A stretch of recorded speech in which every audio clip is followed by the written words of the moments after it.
Previously on Dungeons and Dragons. Our heroes found themselves in quite a sticky situation. And I'm not just talking about the sauce. Of everything that Duke could have been right about, our heroes were instantly swarmed by the ghouls. However, some people for whatever reason decided to not cover themselves in sauce and were able to sneak by and up a tree to begin sniping from above. Meanwhile, Haroon started doing the very common frog activity of spinning webs, trapping a handful of the ghouls. Unfortunately for our heroes, there were about 7 handfuls of ghouls and some people weren't feeling particularly undead or elvish today as several of our heroes collapsed by paralyzing ghoul juice.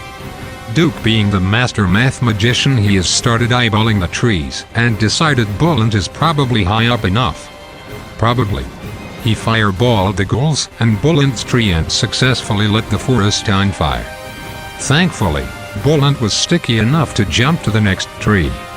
Meanwhile, some people mustered up enough undead and or elvish energy to get back up and started poking down the ghouls as they fled from the fire.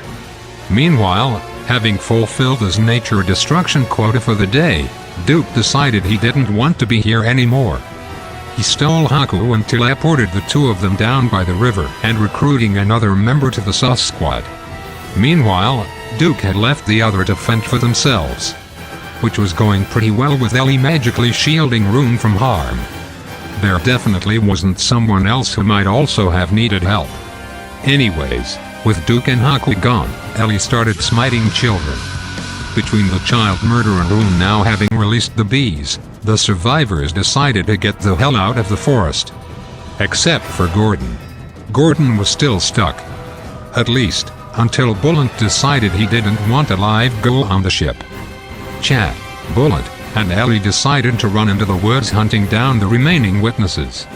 Meanwhile, everyone else stayed behind to try to put out the forest fire that the ghouls started.